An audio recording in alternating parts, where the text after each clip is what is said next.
What's going on, everybody? This is Batty. I'm sitting here with my partner, Elizabeth Gutierrez. And we had talked about filming videos and making a video series, or actually just more of like a weekly television show, right? For like real estate agents. We wanted to talk about the things that we're up against, whether we're out prospecting or if we're out door knocking, cold calling, whatever it is we're doing. We deal with a lot of one certain thing. What is that one certain thing, Elizabeth? I don't have to deal with that myself personally. Just kidding. But rejection. Rejection. So what does rejection mean to you, first of all? It's basically someone saying no, right? Like, yeah. I'm not interested. Like, get out of here. Go away, And as real estate agents, we have to put ourselves in front of these people that, like, probably 9 times out of 10 are going to probably say no, not interested. And not interested, no thank you, or pretty much not even say nothing at all, just ignore. But it'll leave you, if you don't have the right mindset, it's going to leave you feeling like maybe you did something wrong. But what we're here today to talk about is that you didn't do anything wrong. It has to do with perception, right? And how we perceive what's happening around us. So first of all, let's talk about, do you want to talk about cold calling, or do you want to talk about door knocking rejection? Which way do you want to go first? Let's do cold calling. Cold calling, okay. So cold calling, we all know we pick up our phone and we're just going to call. We're going to call leads. We're going to call people exactly. Ring, ring, ring. One thing I want to say before cold calling that's helped me overcome, or not overcome, but overcome, I guess, rejection is have a script. Write out a script so that you know what to say when someone answers the phone. Hey, this is Batty. I'm a local real estate agent, and the reason I'm calling is, A, B, and C. That way, and you can have it in front of you. That way, you don't get tongue-tied. And a lot of times they're gonna say no, not interested. But when the phone gets hung up, I'm not gonna go boo hoo and have a pity party. Yeah. And that's where I think is what separates the person who's going to keep making the calls, or the person that's going to stop and say, oh, I'm terrible at making phone calls. Because it's not that you're terrible at making phone calls. It's just going to take time, right? Yeah. And it's going to take time. It's not like you died or anything. We can say but did you die? No, right. I didn't. You can always balance yourself up against something that's a way worse case scenario, and then you'll realize you're like, I'm just holding a telephone in my hand. I have a roof over my head right now. I got a cup of coffee here. You know what I mean? And like you said, it could always be a way worse scenario. Mm-hmm. But we have to keep that mindset to not let it get us down. Exactly. Yeah? It's more kind of like striking out when you're playing baseball. Not all the time you're going to get a home run. Not all the time you're going to run to first base or take a walk. You are going to get striked out. So it's kind of the same thing when you do cold calling. Some people are very generous and friendly and nice and just want to chit chat with you forever. Some of them are serious buyers, and some of them are just going to simply say no. Yeah. We don't have time. We're busy, or simply hang up the phone. Yeah. But don't take it personal, because that's just a reflection of them, not a reflection of you. No, we're just showing up to do our job. And the thing is when we pick up that phone and you're going to dial, like, my mindset, first of all, Albert always talks to us about affirmations. Dude, these people are going to be stoked that I'm calling, number one. Number two, they're totally going to answer the phone. And number three, we're going to have the raddest conversation ever. So if you can go, before you even pick up the phone, if you already have that mindset, you're totally just going to dominate your cold calling, I haven't had anyone turn a call immediately yet. You know what I mean? Mm-hmm. The thing with cold calling, it takes time. Mm-hmm. It might take 4 calls, 5 calls, but you have to build that relationship with them on the phone in order for it to, set that appointment and everything from that. Do you have any other advice for the rejection on the phones? for the rejection on the phone, just simply not give up. Just continue to call back.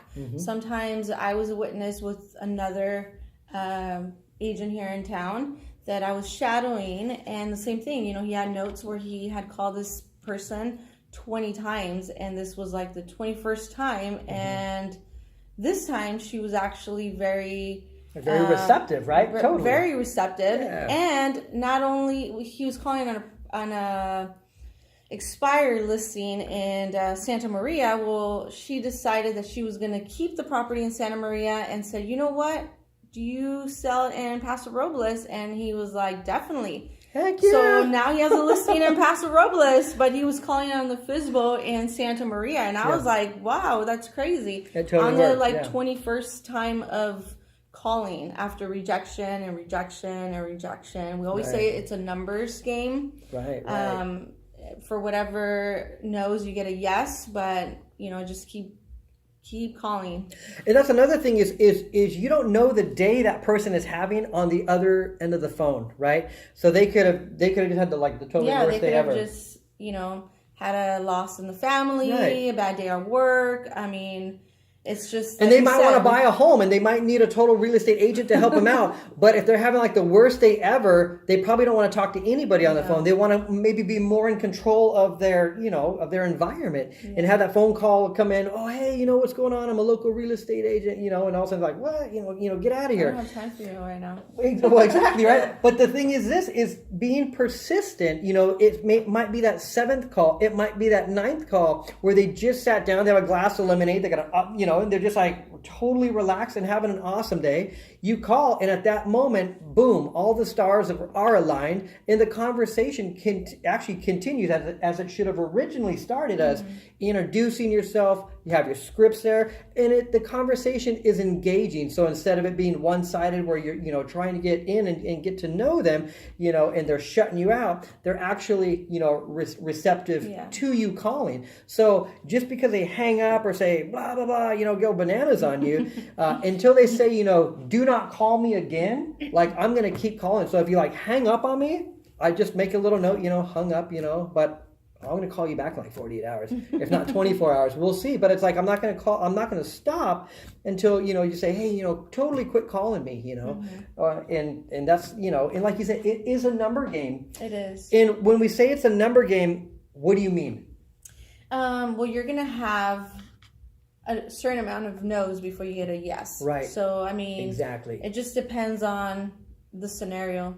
And once you realize that, you just go, and so they say to celebrate the no's instead of you're going to get closer to your yes every time. Absolutely. It's no different than when you're driving on a trip and you're like, oh man, I just left town. It seems like it's dragging on forever. But every mile that's trekking by is one step closer to your destination. It's that same mindset when we go on to making these calls. Now let's shift gears. And let's talk about door knocking. Door knocking. Now you're physically in their environment, and I don't think they want you there. You know what Sometimes. I mean? But it's one of those things where also have a script. Know what you're going to say when you show up to the door. And in our last video we just filmed, you brought up a really good point. You said, you know what? Because I asked you, I said, hey, are you just door dropping? What do you do when you go to the door? Well, I think you said you ring the doorbell and run, right? Yeah. And hightail out the neighborhood, right? And I wait until they find me. Nah, just kidding. They hunt you down, right? We always want to make sure that we bring something of value. So if we have an open house in the neighborhood that we're going to be hosting, bring an invitation and say, hey, we're going to be hosting an open house. We have... we're going to open up early for you guys, for our neighbors, so they can come see, or just hey, we're going to have goodies over here. Come whatever it is, but bring something of value. If it's if you're focusing on first-time home buyers, bring the programs that are available for them. If you are focusing on, you sold property in that neighborhood and you want to let people know what the values on their properties are, just something of value that's going to intrigue them to ask you more questions or at least feel engaged. It's like an icebreaker. It's almost it's not that you're bringing them a gift, but you actually are kind of giving them a gift. Hey, here's a market analysis. Do you know, hey, this house just sold up the street. It sold in 12 days. It sold at, X amount price per square foot. isn't that cool or whatever? Like, whoa, that actually is really cool. And then you continue on your scripts, and I'm not going to get into scripts on the show or anything, because another topic we kind of touched on the other night was what works for me might not work for you, and that's another thing that you always mention as well, Elizabeth, is exactly that. What works for this person, this script, it's, because we're all unique, man. Make it your own eventually. Learn it, at least learn the main skills, like the blueprint. And then, add your tweaks later. Make them more personal based on your energy, your personality, your beliefs, your likes, your everything. So let me ask you this. So Elizabeth, you go to a door, gang, gang, gang, gang, right? And they answer, and they're just bananas on you, right? Okay, at this point, it's a Y in the road, and they just like ripped your head off. And you're like, okay, that was gnarly, right? Let's say it was like viciously, verbally like lame, right? And you're like, that was gnarly. Like you the other day? Yeah, I'll talk about that. Yeah, that had to do with an animal too. What would you do in that situation? Actually nothing. I would just kind of brush it off. I'm off to the next one. It's okay. They said no.